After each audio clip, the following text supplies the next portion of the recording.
Avec Lamine Garbi, président de la Fédération de l'hospitalisation privée, la FHP. Lamine Garbi, bonjour. Bonjour, bonjour Eric.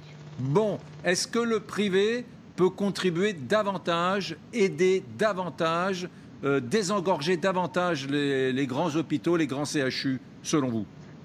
Oui, bien sûr, et c'est le cas actuellement. Depuis une dizaine de jours, nous sommes pleinement mobilisés, notamment en Île-de-France, pour arrêter notre activité chirurgicale non urgente et déprogrammer 40% depuis lundi, tout simplement pour que les équipes puissent se mobiliser dans les services de soins critiques et de réanimation et que l'on puisse libérer de la place en réanimation. Aujourd'hui, nous prenons entre 18 et 20% des patients de réanimation dans l'Île-de-France. On doit encore augmenter cette part d'activité pour arriver à 30% et aider. C'est le but, hein, non pas sauver, votre titre est un peu fort, aider l'hôpital, tendre la main comme nous le faisons depuis un an. Ça avait commencé, on s'en rappelle, dans le Grand Est et puis l'Île-de-France. Voilà, nous sommes ensemble pour faire en sorte que ces patients de réanimation qui montent, ces 30 à 40 par jour, on le sait, puissent être pris en charge dans des conditions optimales. Lamine Garbi, quand même, je sais que vous êtes un homme nuancé, modéré, mais franchement, au tout début de la crise, on vous a oublié. On vous a oublié. Dans le cadre du plan blanc, vous aviez, vous, les hôpitaux privés, les cliniques privées, vous aviez dégagé des lits de réanimation. Les médecins, des médecins de qualité, attendaient les bras croisés devant les lits et les patients ne venaient pas. On préférait les mettre dans des TGV, c'était très coûteux, alors que parfois, il y avait une clinique à 100 mètres. C'est vrai, c'est exact. Je l'ai dénoncé au mois de mars à l'époque. On avait 80 lits de réanimation dans le Grand Est qui étaient vides. Oui, c'est vrai. On l'a dénoncé. Il a fallu changer les mentalités. Pourquoi? Parce que le début de la crise Covid, c'était les hôpitaux publics qui étaient en première ligne. C'était les seuls référents autorisés à prendre en charge les patients. Nous n'étions pas autorisés, le privé, à les prendre en charge. C'était en début d'année dernière. Ça paraît le siècle dernier. Pourtant, c'est pas si loin. Et puis au mois de mars, nous avons été tous ensemble, mais il a fallu du temps et c'est vrai, il faut le rappeler, il faut toujours rappeler que nous sommes là, que nous avons des moyens, comme vous le dites, nos médecins, ce sont les mêmes, c'est la même formation dans les cliniques privées qu'à l'hôpital public, parce qu'ils viennent tous de l'hôpital public, nos infirmières, ce sont les mêmes, c'est les mêmes diplômes, donc oui, il y a un effort de communication à faire, mais je dirais un effort qui est fait, parce que nous travaillons main dans la main avec la direction générale de l'Agence régionale de la santé, avec Aurélien Rousseau, avec les hôpitaux publics. Je suis en lien permanent avec Martin Hirsch à la PHP. Voilà, on se parle, on échange. Alors bien sûr, il y a des petits échecs, mais ces petits échecs font les grandes victoires. La grande victoire, c'est que l'on essaye de réduire au maximum les évacuations sanitaires, même si c'est un mal nécessaire, parce qu'on ne pourra pas prendre tous les patients qui arrivent. Et il faut aussi que les équipes sur place puissent souffler. C'est important de le dire. Il faut qu'elles puissent souffler et ne pas être submergées comme on l'a connu en première vague. Sur Paris, on l'a oublié, on est monté à 3000 lits en réanimation. 3000 sur Paris. Le secteur privé, vous parlez du secteur privé? Non, l'ensemble. Ah oui, l'ensemble, oui, d'accord. Ouais. Est-ce que vous avez des chiffres sur le nombre de patients qui sont aujourd'hui en réanimation dans les centaines d'établissements privés qu'il y a en France? Aujourd'hui, on assure à peu près 20% des patients de réanimation. Donc, comme il y a à peu près 4000 patients en réanimation, voilà, ça fait entre 6 et 700 patients dans le privé. C'est ce chiffre-là, 20%, et on peut monter à 30%, je dirais, grâce à la mobilisation des soignants et à l'ouverture de nouveaux centres de réanimation. On a obtenu, à titre dérogatoire, 90 services de réanimation qui ont été ouverts. Ça fait plus de 1000 lits qui ont été autorisés de manière temporaire durant la crise. Donc oui, nous sommes là, nous sommes présents. Lamine Garbi, je le rappelle, parce qu'on ne parle jamais du privé. Donc comme je vous ai sous la main, je le dis, jamais. C'est-à-dire 99%, pardon au docteur Masmoudi, mais 99% des médecins qu'on invite dans cette crise sanitaire, c'est des médecins qui viennent des CHU parisiens, d'ailleurs, bien souvent. Le privé, c'est 68% en France de la chirurgie ambulatoire, c'est 57% de la totalité des opérations chirurgicales, c'est près de la moitié des traitements anticancéreux, c'est 25% des accouchements, c'est 2,5 millions de passages dans les services d'urgence, parce qu'il y a des services d'urgence dans le privé qui ne trient pas les patients, je le dis parce que tous les gens sont persuadés de ça, ou beaucoup. Voilà. Et juste une question, parce qu'on a dû vous la poser, la question de l'argent, la question lucrative. Oui. Ah, le privé, il va se faire du pognon avec le Covid. Qu'est-ce que vous répondez à cette question ? Alors, d'abord, venir en établissement privé, tant en urgence qu'en hospitalisation Covid, ne coûte rien. C'est-à-dire que c'est pris en charge par l'assurance maladie. Il n'y a pas de dépassement d'honoraires, il n'y a pas de supplément à payer. Ça, c'est le premier point. Ensuite, nous avons été, et c'est une chance, un secteur qui a été protégé pendant la crise. C'est-à-dire que nous avons une garantie de nos charges. Donc, quelle que soit l'activité, nous avons une garantie de pouvoir payer, et c'est important, nos salaires, nos charges et nos frais. Donc ce n'est absolument pas une question financière parce que le gouvernement, et aussi, il faut le dire, a joué le jeu dès le départ. Dès le départ, nous avons une garantie financière. Donc il n'y a aucune notion économique, aucune notion de rentabilité. Ce n'est pas le débat. Et merci de me poser la question parce que ça me permet aussi de rétablir certaines vérités. Le privé dit lucratif, voilà, rentabilité. Oui, nous devons être rentables pour pouvoir investir. Mais cela n'a rien à voir avec la crise Covid, et heureusement. C'est vrai, Rafik Masmoudi. Soyez honnête. C'est vrai qu'il y a, dans certains endroits, un racisme public-privé. Hein. Bon, et plutôt dans l'hôpital public. Allez, soyez honnête. Je ne rentre pas dans ce débat-là. M. Garbi, il défend bien. Il est là pour ça. Mais en tout cas, moi, ce que je vois sur le terrain, on travaille très bien en collaboration avec le privé-public.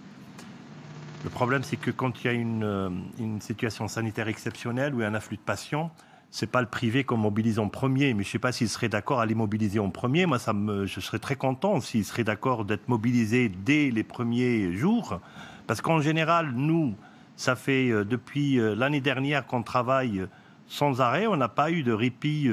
On a été toujours en plomb blanc tout le temps avec des situations de crise. Effectivement, on a reclenché le privé pour, mais s'ils sont d'accord, moi ça me va. Mais en tout cas, pour répondre... Vous avez vu quand même des situations hallucinantes. Non mais attendez, si on veut travailler... Ne faites pas de révisionnisme sanitaire. Souvenez-vous, les TGV qui partaient de Paris pour aller à Nantes, alors que la clinique à côté, elle avait 30 C'est vrai, mais moi je suis contre ces transferts de... cinéma et tout ça, le train et tout ça, ça arrange certains parce que ça leur donne... Mais bon, en tout cas, il faut trouver une place. C'est Véran qui fait ça pour montrer qu'il est, je pense pas que dans le match. Je pense que ça, c'est M. Véran, mais moi, je suis plus, comme il l'a dit tout à l'heure, le syndicat de la MUF, qu'il faut au moins ramener ces gens-là pour qu'ils viennent nous aider ici, au lieu de transférer les patients ailleurs. Et s'il y a place dans le privé, il faut les utiliser. Et on les utilise au maximum. Mais en tout cas, ce que je voulais dire, moi, sur le terrain, quand j'appelle tous les matins des services d'urgence des secteurs privés, pas maintenant, mais en tout cas la semaine dernière ou il y a 10 jours, il n'y a jamais eu de place. Donc sur le terrain, on peut dire des choses, mais la réalité sur le terrain, elle est totalement différente. Je veux bien que M. Garbi me donne tous ses contacts pour que je puisse les appeler et que je puisse avoir des places pour mettre des malades, mais sur le terrain, c'est pas évident. Voilà ce que je voulais dire. Moi, je parle que du terrain, mais après, les relations entre l'ARS, le privé, avec M. Hirsch et compagnie, c'est pas la réalité qui est sur le terrain. Qui souhaite réagir là? Moi, je souhaite réagir. Monsieur le maire. C'est enfin une bonne nouvelle, c'est-à-dire que le gouvernement comprend qu'il ne peut pas réussir seul. Il y a eu le même problème avec les maires pour les centres de vaccination. C'était au départ, on va tout faire tout seul, puis finalement, vite, on a besoin de vous et on ne sait pas faire sans vous. Et là, on voit bien que le privé est à nouveau mis à l'honneur parce qu'on se rend compte que si on ne mobilise pas le secteur privé, on n'y arrivera pas. Et effectivement, en mars dernier, pendant le premier confinement, 30% des personnes en réanimation étaient dans le secteur privé, et fort heureusement. Moi, ce que j'aurais tendance à dire, c'est qu'il faut les deux. Il faut à la fois pouvoir sortir certains patients de l'Île-de-France parce qu'on est sur des cas très longs. Vous savez qu'il y a maintenant des gens qui restent très longtemps en réanimation et on ne sait pas vraiment quand est-ce qu'on pourra les faire sortir. Je parle sous votre contrôle, bien sûr, mais ça peut être intéressant de les déporter dans des zones où on sait qu'il n'y aura pas de saturation. Et puis, bien sûr, il faut augmenter la capacité d'accueil. C'est ce qu'on fait avec la région Île-de-France puisqu'on finance 500 lits de réanimation supplémentaires. Avec Valérie Pécresse, on inaugurait à l'hôpital Bichat hier. Il faut augmenter ça. Et puis derrière, il faut gagner la guerre de la vaccination. On voit sur les cartes que les régions ne sont pas touchées de la même manière. Mais les maires vaccinateurs, pardon, c'est pas le mot, on vaccine pas nous, mais les maires qui ont des centres de vaccination, appellent le ministre de la Santé depuis maintenant plus d'un mois en disant il faut une carte de la vaccination. Il faut flécher les populations qui peuvent se faire vacciner. Ah oui, il arrive un truc extraordinaire, c'est que vous êtes donc à quelques kilomètres de Paris, maire d'une commune de 33 000 habitants, là il est rose, et vous avez des gens qui viennent de Bretagne, qui viennent de Chartres, d'Orléans, pour se faire vacciner chez vous, alors que vous êtes en Île-de-France. Et donc, en Île-de-France, on accueille la France entière. Et il y a la réciprocité, bien sûr. Mais là, quand on voit qu'on est rouge cramoisi, que la réanimation est totalement saturée, qu'il faut absolument qu'on gagne cette bataille vaccinale, on pourrait se dire que les centres de vaccination en Ile-de-France ne devraient vacciner que les Franciliens et inversement, bien sûr, d'une logique de carte régionale, à défaut d'avoir une carte centre par centre. Le message est passé. Je voudrais qu'on revienne à notre débat, qui est celui du privé. Est-ce que vous avez observé, l'un et l'autre, vous n'avez pas encore parlé sur ce sujet, un ostracisme, monsieur le pharmacien? Je rappelle que Renaud Nadjaï est président de l'Union régionale des pharmaciens d'Île-de-France. Écoutez, moi, je n'ai pas remarqué d'ostracisme particulier, puisque très rapidement, et d'ailleurs on n'a jamais arrêté notre activité, nous pharmaciens, et que très rapidement la ville a été sollicitée, mais ça pose des problèmes. La ville, c'est quoi? La ville, l'ambulatoire, l'ensemble des libéraux, mais ça pose des problèmes d'organisation. Il y a des personnes qu'il va falloir surveiller 3 fois, 4 fois, 5 fois par jour. Il y a des distances à parcourir. Donc les choses ne sont pas aussi simples. Alors c'est différent quand on parle d'établissements bien organisés, entre les murs, notamment avec les cliniques, mais évidemment qu'en ville, on a des capacités de mobilisation, d'oxygénothérapie, de surveillance, etc. Sauf qu'il va falloir derrière qu'il y ait les ressources humaines pour accompagner tout ça. Et ça ne doit pas être au détriment de tous ceux qui ne sont pas encore hospitalisés, tous ceux qui aujourd'hui sont soignés en ambulatoire et qu'à un moment, on ne peut pas les lâcher non plus pour pouvoir se fixer sur une organisation plus fermée. Lamine Garbi, juste un mot, président de la Fédération de l'hospitalisation privée. 2 choses. D'abord, j'ai vu qu'on souhaite davantage utiliser les ressources du privé, les médecins, mais j'ai l'impression qu'on veut que ce soit le personnel du privé qui est dans les cliniques qui aille à l'hôpital, par exemple à l'hôpital Pompidou, je ne sais pas, au CHU de Nantes, au CHU à Pellegrin à Bordeaux, et qui viennent aider physiquement les soignants à l'intérieur de l'hôpital public. En revanche, on fait moins appel aux lits de réanimation qui sont dans le privé, j'ai l'impression. C'est ça le scénario retenu par le gouvernement ? Non, il n'y a pas de scénario clairement identifié. Par contre, il est vrai que dans la première vague, plus de 1000 de nos infirmières sont venues porter assistance aux hôpitaux de Paris. Plus de 1000 infirmières. Donc ça a été là aussi une chaîne de solidarité. Malheureusement, nous avons besoin de nos personnels au quotidien. Et pour répondre à la question ou le manque de place, quand on appelle, on ne trouve pas de place dans la réanimation du privé, c'est parce que jusqu'à lundi dernier, nos lits de réanimation étaient occupés par des patients non Covid, parce qu'on l'oublie, il y a aussi des pathologies à traiter, à prendre en charge, des pathologies lourdes, et il ne faut pas les oublier. Ça avait été le cas dans la première vague. On avait arrêté toute l'activité et on a plus de 90 000 interventions de cancérologie qui n'ont pas été faites. Donc il y aura des répercussions sanitaires majeures dans quelques mois ou quelques années.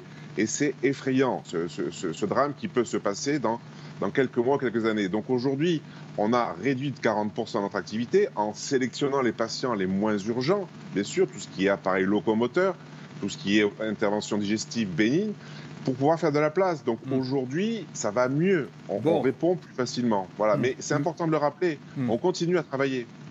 Merci beaucoup, Lamine Garbi. Belle journée à vous. Et j'espère que le public et le privé dans ce pays vont bien travailler en convergence.